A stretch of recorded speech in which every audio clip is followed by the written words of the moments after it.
The 1998-99 National Hockey League season provided the fans of the Buffalo Sabres across Western New York and Southern Ontario with one of the most emotionally widespread campaigns in years, one that certainly won't be forgotten for many more years to come. It was a season of ups and downs, a season that brought intrigue and interest, and in the end, a season that left a record number of area Sabre and hockey fans alike gasping in disbelief at how such a fantastic run of success could end as stunningly and controversially as it did. After advancing all the way to the 1998 Eastern Conference Finals, expectations were high when the 1998-99 version of the Buffalo Sabres started the season with an exhibition tour of Austria. A month later, on October 10th, the Sabres began a 9-month odyssey that began and ended with stars in their eyes. A season-opening loss in Dallas began a very ordinary start for the Sabres, who went 2-3-2 in their first 7 games. But a home-and-home sweep against new Eastern Conference and long-time cross-border rivals, the Toronto Maple Leafs, began a scorching run that catapulted the Sabres from ordinary to extraordinary. In their next 23 games, Buffalo went 17-3-3, dusting off opponents night after night and soaring up through the standings at an almost unstoppable pace. The streak reached its peak December 26th at the Meadowlands, when Buffalo faced the New Jersey Devils in a mid-season battle for first place in the Eastern Conference. When the game was over, it was the Sabres that found themselves on the top of the heap thanks to a 2-0 victory that marked Dominik Hasek's second straight shutout. The beginning of the last season was very good for us, and we were among one of the best teams in NHL, and I think around the Christmas for a while we were leading Eastern Conference, and I think after that people started taking us a little more seriously, and they started talking that it wasn't just Dominik anymore, and it was some other guys who were stepping up and playing best hockey of their careers. As a result of his team owning the best record in the Eastern Conference, Lindy Ruff was named the head coach for the World All-Stars at the 1999 National Hockey League All-Star Games held in Tampa, Florida, thus becoming only the third head coach in Sabres history to guide an All-Star team. Ruff was joined on the World squad by Dominik Hasek, who led all vote-getters in fan balloting, and by defenseman Alexei Zhitnik. Despite 2 losses to close out the month, it was indeed another glorious December for the Dominator. Twice during the month, he was named Player of the Week, and for the second straight season, he won December Player of the Month honors after he posted a 9-2-1 record with a 1.45 goals against average, 4 shutouts, and a .954 save percentage.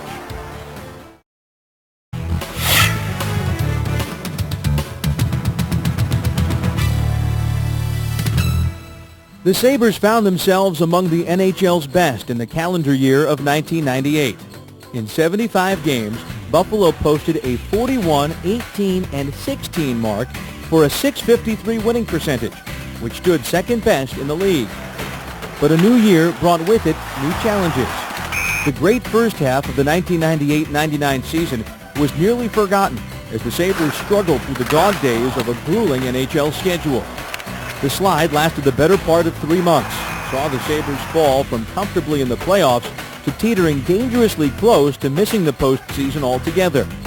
Adding to the Sabres' woes was a groin injury which landed Dominik Hasek on the disabled list for 12 games.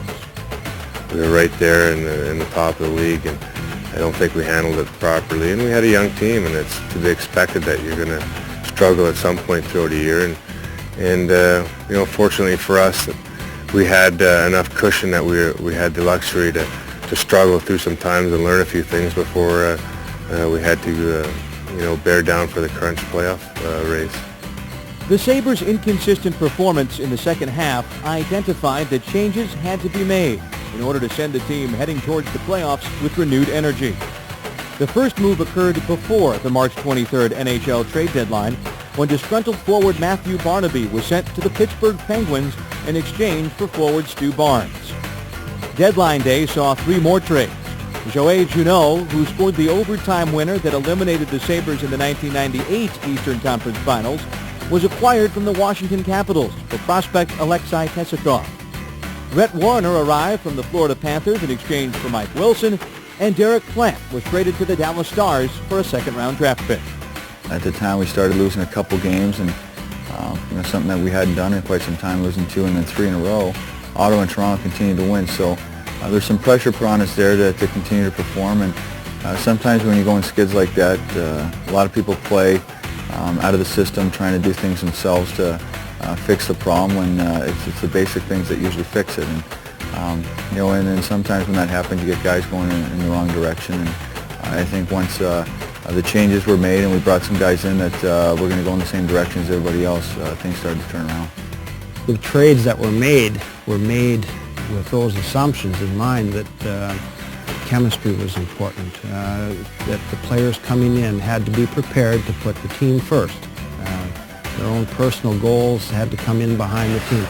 The Sabres finished the schedule with 5 wins, 5 losses, and 4 ties, which was enough to solidify the 7th seed in the Eastern Conference and a first-round playoff match against the Ottawa Senators. Despite the struggles of the second half, many Sabres enjoyed career years, led by Miroslav Šatan. Slovakian winger became the first Sabre since Pat LaFontaine in 1995-96 to reach 40 goals, a total which left him 7th in NHL goal scoring. On his way to 40 goals, Šatan had 6 and 8 game goal scoring streaks, the latter equaling a franchise record and tying the longest in the NHL in the 1998-99 season. Šatan's team-leading 66 points was also a career best. Others to reach career highs during the 1998-99 season included Captain Michael Pekka with 27 goals and 56 points, while Michael Grosek, Curtis Brown, Jason Woolley, Václav Varada, and Wayne Primo all accumulated personal bests in goals, assists, and points. We talked about players needing to score more. Our offense had to get better. It did get better. We mentioned players with career years. Obviously, we had Šatan with 40 goals. We had Curtis Brown, who had a breakthrough year, and the list goes on. And I think next year coming up, we want more of the same. We'd like players to build off their playoff run, and hopefully our offense will come from developing some of our younger players. On the ice wasn't the only place that records were eclipsed at Marine Midland Arena. Fans from Western New York and Southern Ontario flocked to see the Sabres in record numbers, selling out 20 of the final 22 games of the regular season, and in the process shattering the franchise attendance record with a total of 737,275 fans coming through the turnstiles.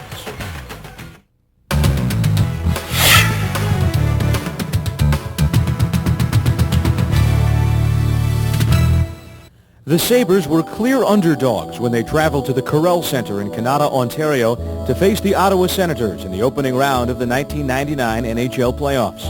The Senators were cast as one of the best young teams with an impressive mix of speed, offense, and defense that led them to the third-best record in the entire league during the regular season. The fact that the two teams were heading in opposite directions heading into the playoffs made thoughts of a Senators sweep very realistic.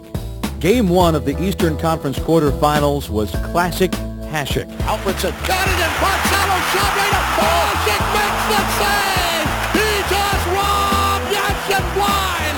Oh, Lordy, call it caught. The Dominator simply stole the show in a 40-save performance that shocked the Senators and their legions of sweep-happy fans as Buffalo drew first blood in the best-of-7 series with a 2-1 victory. Your star players are the guys that can win their games single-handedly for you. And obviously Game 1 was a game we needed Dominic Hasek to steal for us, and he went out and did it for us. And we got one heck of an effort out of that really got our playoffs going in the right direction. The Dominator was just as good in Game 2 as the Sabres threw caution to the wind in hopes of securing a Corel Center sweep. Hasek turned aside 45 shots in the double overtime decision, while Michael Pekka continued his mastery over Senators scoring ace Alexei Yashin, holding the Russian sniper at bay for the second straight game. In the end, it was Miro Šatan who played hero when he found the back of the net midway through the 5th period to send the Sabres to Marine Midland Arena up 2-0. Winning the first game was huge, and then winning the second one in the overtime periods was incredible. And at that point, we realized that we got something here that we can carry a long way. The Sabres arrived home for Games 3 and 4 with legions of area fans cheering their every move.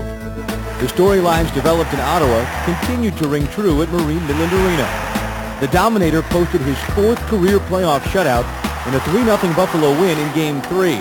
But the victory did not come without a cost, as Shatan was knocked out of action with a bruised foot, an injury that would keep the Sabres' regular season scoring leader on the sidelines for 9 games. Game 4 saw the captain complete his assignment in suffocating fashion. He held Yashin pointless as the Sabres completed the sweep with a 4-3 victory to advance to a second-round date with the Boston Bruins.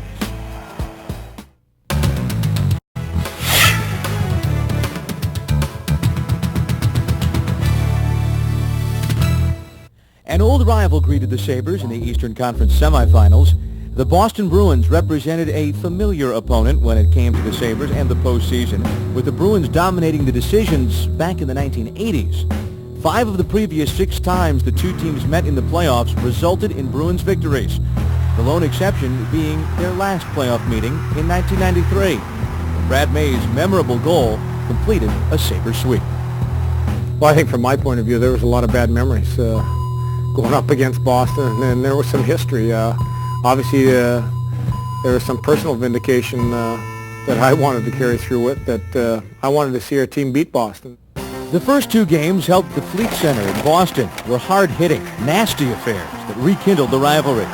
The result was a split, with Boston taking Game 1 by a 4-2 count and the Sabres rebounding for a 3-1 victory in Game 2.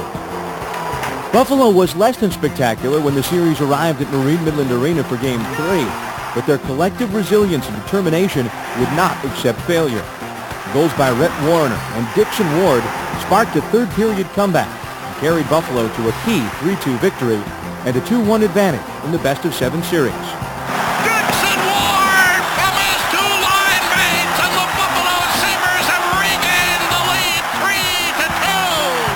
3-2. The Sabres grabbed a 3-1 series lead in Game 4 with a convincing 3-0 victory that featured Dominik Hasek's 5th career postseason shutout. Game 5 at the Fleet Center allowed Buffalo an opportunity to move into the Eastern Conference Finals for the 2nd season in a row. However, advancing would not be that easy. The Sabres lost 5-3 in a game that saw the Bruins chase Hasek from the net after 2 periods when he allowed 4 goals on 26 shots, a performance that offered the first noticeable sign that Hasek's troublesome groin might cause the all-star goaltender some problems in the future. Dominik, first of all, he wasn't saying an awful lot. He wanted to keep playing. He preferred not to talk about it, and obviously didn't talk about it, but it was becoming evident as I was sitting up in the press box and watching our games. He was not able to do the things that he could do even earlier with an existing injury. Hasek returned to form in Game 6 with a 23-save performance as the Sabres closed out the Bruins with a 3-2 victory to set up an Eastern Conference Final series with the Toronto Maple Leafs.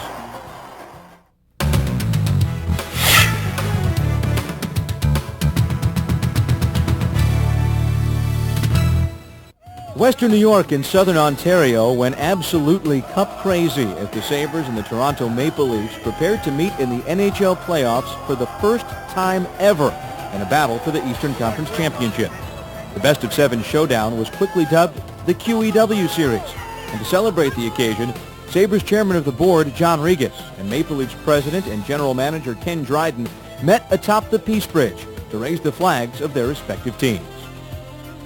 Before the end of the season, we could have played so many teams, and one of them in first round, and one of them was Toronto, and everybody were wishing for this series to happen, and it didn't happen, and then it ended up that we met in the third round or Stanley Cup semifinals, and I think people were even happier with that because of the importance of that. And for fans in this area, it was probably most exciting series in the last couple of years they could have seen. It was hard to imagine that something would occur that could surpass all the hype and excitement leading up to the series. But as Buffalo took to the Air Canada Centre ice for Game 1, the unthinkable became reality. In one of the biggest surprises in NHL playoff history, Dwayne Roloson, not Dominik Hasek, led the Sabres onto hockey's center stage as Hasek's injured groin flared up keeping the two-time NHL Most Valuable Player in the stands. Backed by Rolison, the Sabres skated to a 5-4 victory and proved once again that they had developed into much more than an average team with a great goaltender. I think it showed the hockey world that this team was becoming a lot more than just a one-player team. And the players recognized that and seized and had the confidence to go out in Game 1 as an example. And Dwayne Rolison had the confidence, and they had the confidence in him. So when you combine those things, I think there was a statement made after that game. Buffalo put its 5-game home playoff winning streak on the line when the series arrived at Marine Midland Arena tied at 1 game apiece.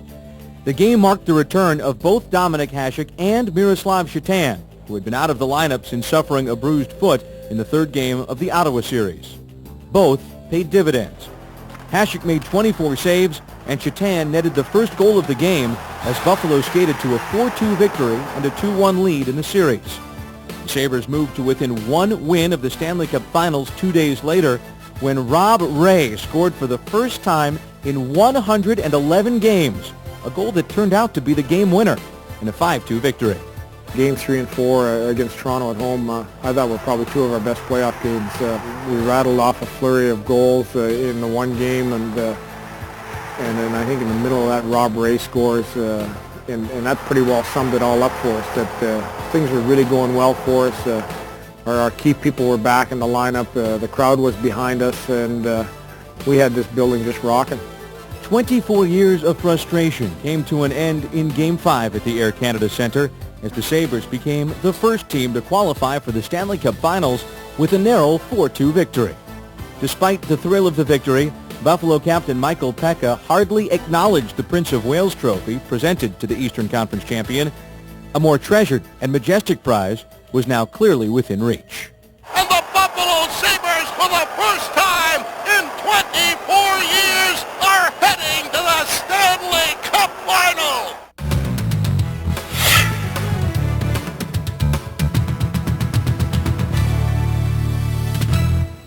The 1999 Stanley Cup Finals marked the first time since 1975 that the Buffalo Sabres advanced to within 4 wins of Lord Stanley's Chalice. The excitement and anticipation of a best-of-7 final series against the Dallas Stars was immediately evident as Western New York and Southern Ontario backed the Sabres with unprecedented enthusiasm. Understandably, tickets for Stanley Cup Final games to be held at Marine Midland Arena were snapped up in blinding fashion, sold out completely in 8 minutes. Many experts predicted an easy stroll to the Cup for the Stars, but the Sabres had other ideas when they arrived at Reunion Arena in Dallas for the first game of the series. As expected, the top 2 defensive teams during the regular season engaged in a defensive struggle that couldn't be decided in regulation. It took an extra 16 minutes of sudden-death overtime before Jason Woolley netted the game winner to lift Buffalo to a surprising upset victory and a 1-0 lead in the series. I remember that night really not being able to sleep because we really knew right there that we have a good chance. We're just as good as this team or better, and it's something that as players we dream about all our lives, to have the opportunity to be where we were, and whenever you had a chance to sit back and think about it or talk about it with family or friends, it really hit home. And I think after that first game, I think we needed that for, again, another confidence booster, and it did boost our confidence. But throughout the playoffs, we said don't get too high in the highs and too low in the lows, and that's I think we handled that game well. Game 2 presented another close-checking competition that was tied at 2 heading into the final minutes of regulation. That's when Brett Hull, the Stars' high-priced off-season free agent acquisition, made his first mark on the series. The veteran sniper scored with under 3 minutes remaining to give the Stars the lead in what turned out to be a series-evening 4-2 victory. For the first time in nearly a quarter of a century, the Stanley Cup Finals arrived in Buffalo for Game 3 at Marine Midland Arena. To celebrate, the 1975 Stanley Cup finalist Sabres were reunited in a stirring pregame ceremony that electrified the sold-out crowd, plus another 15,000 fans watching the game at Dunn Tire Park. However, the excitement surrounding all the pomp and circumstance of the occasion seemed to sap the energy out of the Sabres as they saw their 7-game home playoff winning streak come to an end in a 2-1 loss. I know that the buzz in this city was probably second to none. You know, to have a championship game in your own city, the series tied at 1-1, the whole building a sea of red. I think we got 2 up for the game. We were just so pumped up that we played really well for about the first 7 or 8 minutes, and it seemed like after that we were just lifeless. We just didn't have anything left. After the Sabres tied a Stanley Cup record for fewest shots on goal in the Game 3 loss, Dominik Hasek urged his teammates to be more aggressive in Game 4.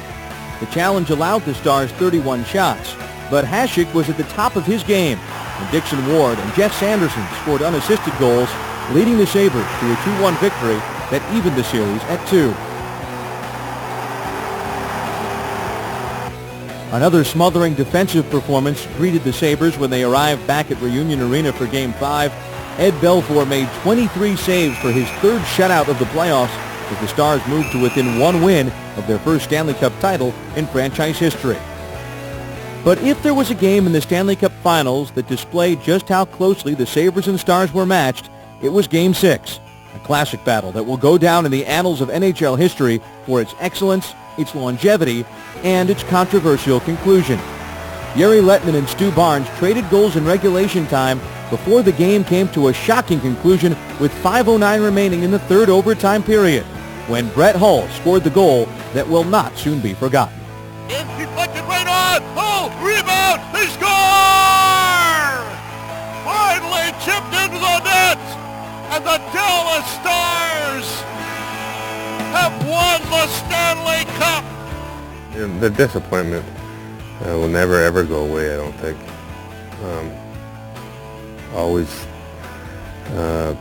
There'll always be a little bitterness that'll be there every time you think about it. And you'll have the disappointment of losing the Stanley Cup, and you'll be bitter at the way it happened. But you got to be able to manage that, put it aside, and can't dwell on it. You got work ahead of us and try to make up for it. And so can't let it affect how you approach things or how you think. But I don't think I'll ever forget about it, and it'll be always with me.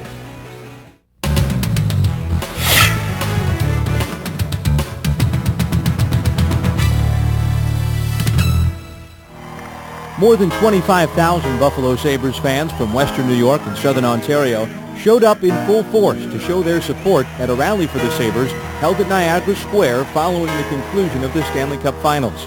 Fans heard from various members of the organization, all of whom delivered inspirational and promising messages as the team began to look forward to the 1999-2000 National Hockey League season and a return visit to the Stanley Cup Finals. I tell you, the best fans, the greatest fans all around the world are here in Buffalo.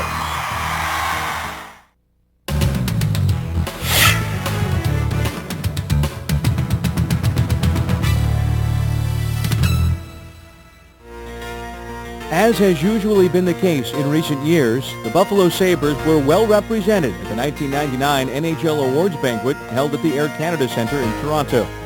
Dominik Hasek was among the final nominees for the Hart Trophy as the NHL's most valuable player and the Vezina Trophy as the NHL's top goaltender.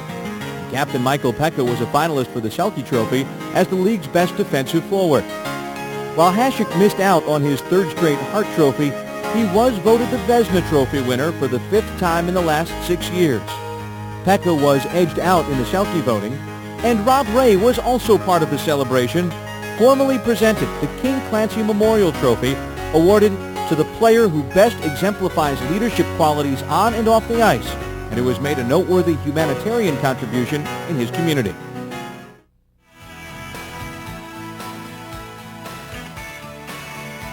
The 1998-99 Buffalo Sabres season was a memorable one.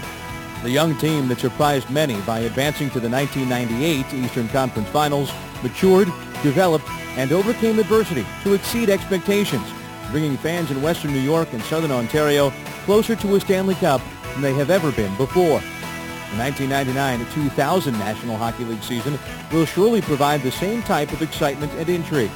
Dominik Hasek's impending retirement, added to the increased expectations that come along with success, should provide the basis for yet another season to be remembered.